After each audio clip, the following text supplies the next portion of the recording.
కథాకమలం కథల వెల్లువ ఆలకించి ఆలోచించి ఆచరిద్దాం. 15th June Monday, yet another refreshing day. Today is World Elder Abuse Awareness Day anta.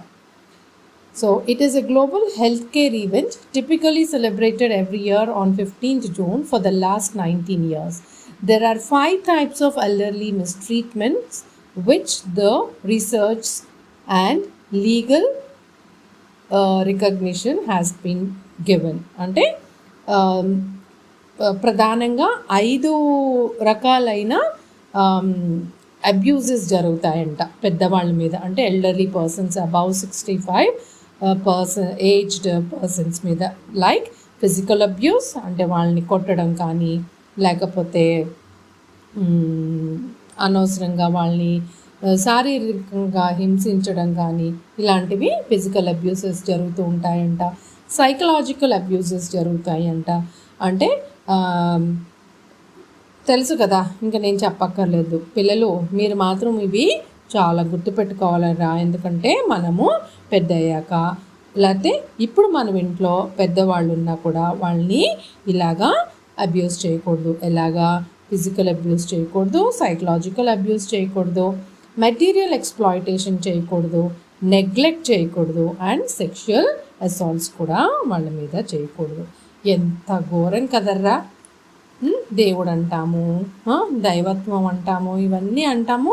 పెద్దవాళ్ళ మీద 65 ఏళ్ళు పైబడిన వాళ్ళ మీద ఇవన్నీ జరుగుతున్నాయంట.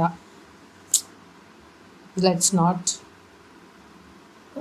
Think in future it happens again, right? And today also is Global Wind Day, right? Global Wind Day. As we all know, wind is a renewable source of energy. On this day, information is exchanged and adults and children are know about wind energy గురించి తెలుసుకుంటానికి ఇది ఒక awareness day. Its power and the possibilities it holds to the change in the world.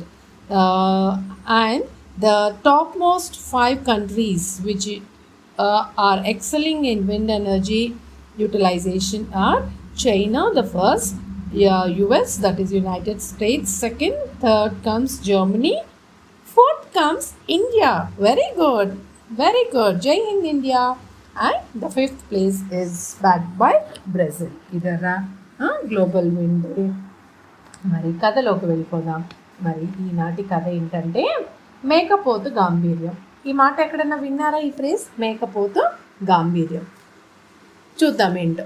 ఒక రైతుకు మేకల మంద ఉండేదట. రైతు ఆ మేకల మందను అడవికి తీసుకెళ్తూ మేత కోసం మందని ఒక చోట పెట్టి తను మేత కోసుకొని రావడానికి పక్కగా వెళ్ళాడంట. ఇంతలో అడవికి వెళ్ళిన మేకల మంద నుండి ఒక మేకపోతు తప్పిపోయిందంట. ఎంత వెతికినా కూడా ఆ మేకపోతు దొరకలేదంట. బతుకు జీవుడా అని మిగతా మేకలను తీసుకుని ఇంటికి వెళ్ళిపోయాడంట. బాగా రాత్రి అయిపోయిందంట. ఆ తప్పిపోయిన మేకపోతుకు దారి తెలియక అటు ఇటు తిరుగుతూ చివరకు ఒక కొండ గుహ కనపడితే లోపలికి పోయి పడుకుందంట మేకపోతు. కొంతసేపటికి ఆ గుహలో నివసించే సింహం తన నివాస స్థలానికి వచ్చి తన గుహలో పడుకున్న మరో జంతువును చూసిందంట. అంటే సాధారణంగా సింహం యొక్క గుహల్లోకి ఏ జంతువులు వెళ్ళవు కదా, because they know the threat. But ఈరోజు ఏమైంది, సింహం ఇంటికి వచ్చేసరికి తన గుహలో ఎవరో ఉంటే చీకట్లో మేకపోతు కళ్ళు మిలమిలా మెరుస్తున్నాయంట. పెద్ద గెడ్డము, వాడి కొమ్ములు ఉన్న ఆ వింత జంతువుని చూడగానే సింహానికి కొంత భయం కలిగిందంట. అంటే బయట తను వేటాడి చూసే మేకపోతుల్లాగా అనిపించకుండా, అంటే మేకపోతు ఏది కూడా గుహలోకి రాదు కాబట్టి తనకి వింతగా అనిపించింది కూడా. ఈ వింత జంతువు తనను చంపడానికే వచ్చిందని, స్థావరానికి లోపలికి వెళ్ళి నా కోసమే వేం చూస్తుందేమోనన్న భయం పట్టుకుందంట సింహానికి. చూసారా, సింహం రాజైనా ఎంత క్రూరముఖమైనా దానికి కూడా భయం ఉంటుంది. గుహలోనికి వెళ్ళక ఏమి చేయాలో తోచక బయటే నిలబడి అని గర్జించడానికి కూడా భయపడుతుందంట. ఎందుకంటే గట్టిగా గర్జిస్తే ఆ లోపల వింత జంతువు బయటకు వస్తుందని భయం. మేకపోతు కూడా సింహాన్ని చూడగానే గుండె జల్లుమందంట. అయినా మొండి ధైర్యంతో అలాగే ఉందంట. సింహం కూడా తనను చూచి భయపడిందని తనకి తెలియకూడదని గమనించి మేకపోతు భయాన్ని బయటకు కనపడకుండా ప్రాణాలను గుప్పెట్లో పెట్టుకుని లోపల అలా ఎవరికి వారు భయపడుతూ సింహం బయట, మేకపోతు లోపల అలాగే రాత్రంతా ఉండిపోయాయట. సింహం బారి నుండి ఎలా అయినా తప్పించుకోవాలని ఉపాయం ఆలోచిస్తూ ఉండిపోయింది. తెలతెలవారుతూ ఉండగానే ఇంకా సూర్యోదయం కాకముందే మేకపోతు ధైర్యం కూడగట్టుకుని గుహ ముందుకు వచ్చి, ఎవరు నువ్వు అని గద్దించిందట.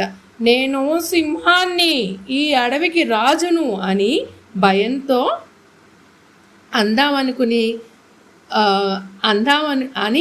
గట్టిగా అందామనుకుని సింహం భయంతో, నేను సింహాన్ని, ఈ అడవికి రాజుని అందంట. అప్పుడు మేకపోతు అమ్మో సింహం భయపడుతుందని ధైర్యం కూడగొట్టుకొని, ఓహో నీవేనా ఈ సింహానివి, ఆ సింహానివి, మృగరాజువి కూడానా? నా అదృష్టం పండింది. వెతుకుపోయినది కాలికి తగిలినట్లు నీ కొరకే వెతుకుతున్నాను. 1000 ఏనుగులను, లెక్కనేరన్ని పులులను చంపాను తెలుసా నేను. సింహాన్ని చంపే వరకు ఈ గడ్డం తీయనని భీష్మించుకుని కూర్చున్నాను. ఆనాటి భీష్మ ప్రతిజ్ఞ ఈనాడు నేను చేశాను. ఇప్పటికీ నా దీక్ష పూర్తి అయినట్లే. నిన్ను చంపి ఈ గడ్డానికి విముక్తి కలిగిస్తాను అని 2 కాళ్ళు ఎత్తి మేకపోతూ ఎంతో గాంభీర్యంగా ఒక్క దూకు దూకిందంట. హడిలిపోయి సింహం అది మేకపోతని చూడకుండా కళ్ళు మూసుకొని పరుగులు అంకించుకుందంట. బ్రతుకు జీవుడా అని ఆ మేకపోతు కూడా దౌడు తీసి చివరకు అడవికి వచ్చిన మేకల మందులో కలిసి, అంటే ప్రొద్దున్నే మేకల మందు వస్తాయి కదా, వాటితో కలిసి వెళ్ళిపోయిందంట. ఇదర్రా మేకపోతు గాంభీర్యం. మరి ఈసారి నుంచి ఎప్పుడైనా కొంచెం భయంగా ఉన్న ధైర్యం తెచ్చుకోండి. ఎందుకంటే ధైర్యం ఉంటే ఏది మన దగ్గరికి రాదు. కానీ ఆ ధైర్యం పొగరుగా ఉండకూడదు. మనల్ని రక్షించుకోవడానికే ఆ ధైర్యం పనికి రావాలి. మరి ఈనాటి అభినయ గేయం ఏంటో తెలుసా? తూగుటుయ్యాల. తూగుటుయ్యాల అంటే చిన్నప్పుడు అమ్మమ్మ చీరలు, నానమ్మ చీరలు వేసి బుజ్జాయిల్ని ఊపుతారు. ఇంకా చెక్క ఉయ్యాల బళ్ళు ఉంటుంది, వాటిని తూగుటుయ్యాలలు అంటారు. మరి తూగుటుయ్యాల.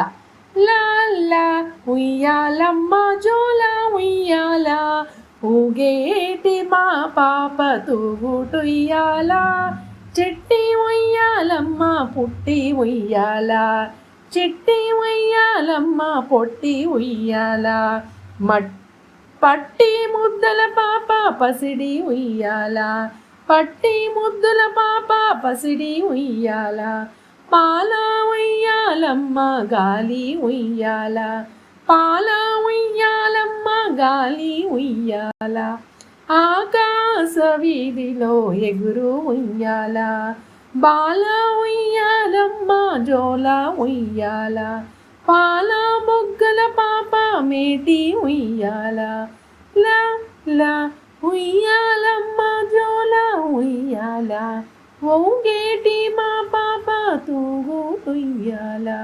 తూగుటుయ్యాల, తూగుటుయ్యాల.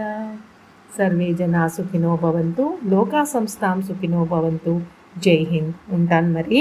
పెద్దల్ని మాత్రం జాగ్రత్తగా చూసుకోండి.